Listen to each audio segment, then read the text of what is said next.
Hey everybody, it's the Commodore from the Clan of the Grey Wolf, and you are watching the weekly Wringer series here on clanofthegraywolf.com. Now the first thing I'm going to tell you is you're going to have to excuse me. Definitely fighting through some allergies here. It is allergy season.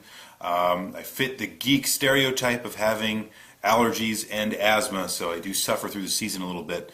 A couple of the videos I've shot before this have had a few little coughs here and there, but my eyes have gotten it now, so if my eyes are a little bit red, I apologize. It is, I assure you, because of allergies.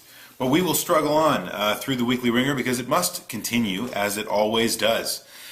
So what are we going to do today? I've got to wrap up the conversation from last week that focused around a trailer for a game. I think for the first time I actually just asked about a trailer of a game here on the weekly Wringer, and we got to get to the response of that, which was great, and I thought really revealed a couple of questions that you could probably ask about many different games. And then I'm going to ask a question for next week that hopefully will get you thinking about why you enjoy the stuff that you enjoy. How's that for a teaser, huh? I think that's really, you could make that argument about the whole weekly Wringer in its entirety. That's kind of a great statement about it in general. Anyway, great conversation last week, and I thought it was very good in terms of really bringing out pieces, exactly what I was looking for. You know, I talked about Assassin's Creed, and you guys delivered in terms of what the trailer was really delivering. And whether you played Assassin's Creed 100 times, and played every single game that has come from the series, or whether you've never played Assassin's Creed even once and just seen the trailer, you could easily make a comment about this week's video. Many of you did. Some of you, like me, have only played a very limited amount. Some of you out there have played every single one of them. I think we all had something to say, and that is what the weekly Wringer is all about. But before I get into the specific contributions of the community and my own thoughts about last week's question, let me do what I always do, which is welcome our newcomers. This week, it is a short list. In fact, it's only one. It's lonely to be on the new list this week here on the weekly Wringer. That is okay. We are going to have those weeks as much as we're going to have the weeks like last week, for example, where we had thousands of new people. Anyway, it makes things easy. And this person actually has been subscribed to the Clan of the Grey Wolf for a long, long time. Just the first comment in the weekly Wringer, which is exactly the way that we like it, and that's exactly the reason why I welcome people. This week, I want to say a very lonely welcome to Dovo Banjo. Thank you for your comment, and thank you for joining us here in the weekly Wringer community. It's great to have you. If I ever just mysteriously skip the news section, it's because there weren't any new people, by the way. Now you know, right? Now you'll be looking for that. In any case, welcome to you, Dova Banjo. Thank you for being a part of the community. Look forward to hearing from you in the future, although I haven't heard from you much in the past. Commenting mostly on other people's stuff. Can't wait to see what you're going to do in the future. Here we go. So, as I said, this week I wanted to ask a question about a trailer. I asked about the Assassin's Creed 3 trailer specifically. It's gotten a tremendous amount of airplay here in the United States since the Super Bowl, where I believe it debuted. I believe it debuted in the United States during the Super Bowl as a commercial. Don't hold me to that. Could be completely incorrect. It's just the first time I remember seeing it, and I thought, wow, a video game commercial at the Super Bowl. That's pretty cool. In any case, the trailer itself, to me, elicited many different responses, right? And I thought that was kind of the point. The point is, it was supposed to be a little shocking. You're supposed to see Assassin's Creed and go, ho-hum, it's Assassin's Creed. And then you see that it's actually Assassin's Creed in the smack dab in the middle of the American Revolutionary War.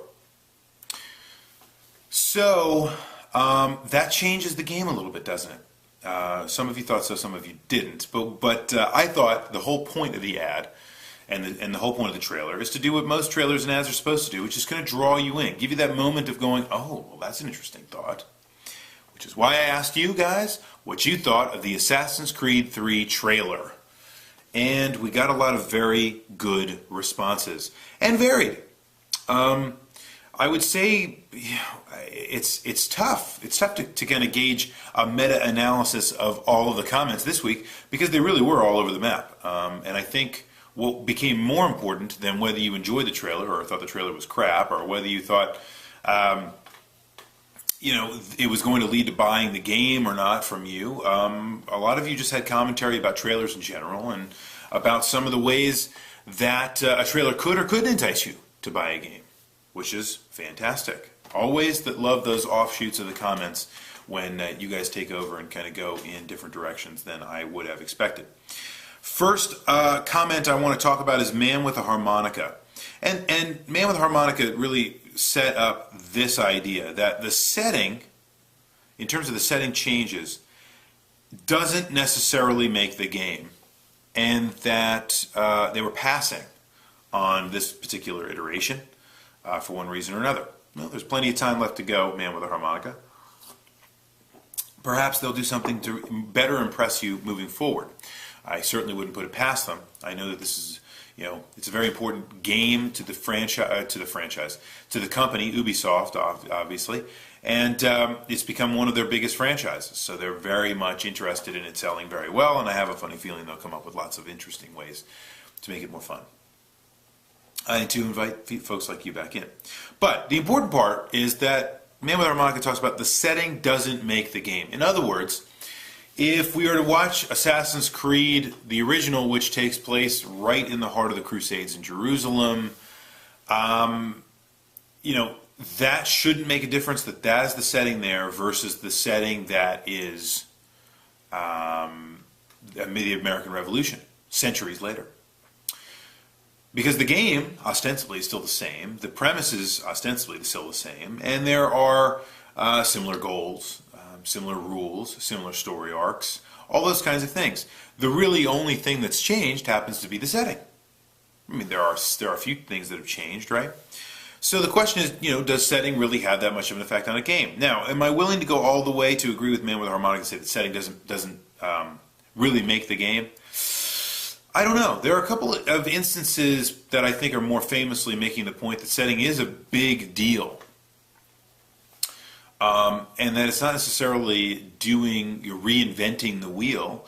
It's about just kind of extending a premise of a game into something bigger, more expansive, different, whatever the case might be. The setting of Vice City is, I would say, leagues above the setting of Grand Theft Auto 3 by virtue of a lot of different things. Even though the features and the function of the game is still roughly the same. There are definitely improvements in Vice City, I won't disagree with that. But roughly the game is exactly the same. Yet Vice City, I would say, is a vastly superior game because of the attention drawn to the setting.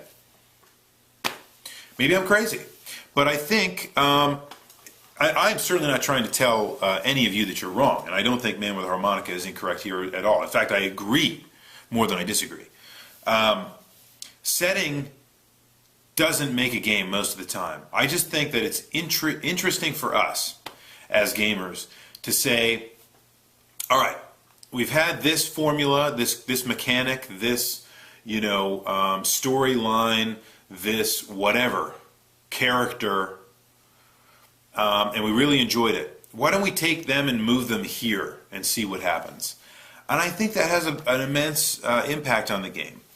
That being said, I think there are good ways to adapt that, and I think there are bad ways to adapt that. If you put certain things in certain places, it probably will not work. I'm just kind of off the top of my head trying to think of an example of trying to move something almost as an anachronism that wouldn't work. But remember, Assassin's Creed almost has, even though it's not necessarily a time travel game, it definitely has a more temporal element to it. And so I'm not sure, if that's even fair there, because imagine something like Chrono Trigger, where setting, you jump between settings almost, and the game seems to work perfectly well. So I don't know. It's tough, guys, but I think it's a great point, and I'm very glad you brought that up, Man with a Harmonica. Lord of Nothing talked about, look, intrigued by the trailer. The trailer looks great, but Lord of Nothing's going to need to see a little bit of tweaking with this game and the formula to say, yeah, this warrants $60 to go buy a new version of Assassin's Creed. I thought that's a great point. I think that many of you highlighted the futility of trailers, but or not just a futility, but the failure of trailers to help you buy a game, right? Let's say that, or tell you anything meaningful about the game per se. But it is what it is. Trailers are supposed to be intriguing. They're supposed to be something that whets your appetite, that gets you excited about something. And then once you're excited, it's time to, really rope you in once you kind of get closer and closer and closer with, oh, you know what else this game's got? It's got, a grappling hook. And you know what else this game's got? It's got this brand new awesome weapon and that kind of stuff, right? So they get to the mechanical stuff later on to really draw you, to keep you going toward the game rather than just the premise, the setting, the idea, which is more what the trailer's supposed to do. And more to the point for Lord of Nothing, Assassin's Creed had kind of run out of its, maybe worn out its welcome a little bit with past iterations because there were so many, number one. And number two, because, the formula is largely the same, really. I mean, you play this character who is, kind of working through the memories of ancestors and, uncovering secrets and assassinating people to change the course of things and to gain experiences and so on and so forth, right? Which is an awesome premise, guys. It's awesome. It's a great idea. And I really thought it was done very, very well. The thing that Assassin's Creed does that, just talking off the top of my head, that Assassin's Creed does that I didn't like was that Ubi really, I think, encroached on a lot of the area of Prince of Persia with Assassin's Creed. And Prince of Persia is one of my favorite series of all time. It really does kind of run into that, the ground of that, where you have this kind of acrobatic thing. Many of you talked about the idea of there being very limited ability to do acrobatic kinds of things in the very small towns and forests and outlying areas of the American Revolution. So there's an interesting point to be made there. But, so there might be tweaks, is my point, there that have to be made in order to make the game more interesting. Perhaps there is, something that allows you to, make a little bit more of a sport out of hunting folks than just kind of being on the rooftops and tracing them more. There's got to be something, in other words, that I think would really help to differentiate the experience. And I, like Lord of Nothing, am really looking forward to seeing what they do with that. Sandcoffin69 talked about the idea of the interaction with historical figures, really the interfacing with history for this series. And Sandcoffin69 is excited. And I think that's a great way to read the trailer, right? It's exciting to see this new setting.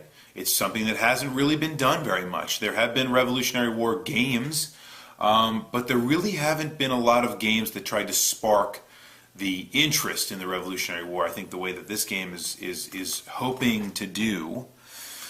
But in any case, the way that this game interacts with history is going to be a premise that sets many of you off to the store to buy it or say forget it. So, I think that's a great point. If there is an opportunity to really get into the Revolution and kind of really intermix in an interesting way with the Revolutionary War, I think that could be a tremendously good prospect. I think of some of the games that have been period pieces from the past that I have thoroughly enjoyed, and I have to say,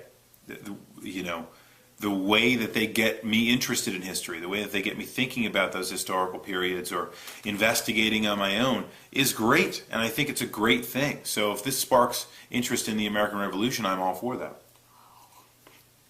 So we'll see what happens, I mean, I doubt very strongly that you will see the assassin of this iteration, kind of bouncing down on George Washington or, so on and so forth. I doubt you're going to see that, right? I doubt you're going to see anything that even remotely looks like that. But nonetheless, it would be interesting to see how it's going to kind of interact and interface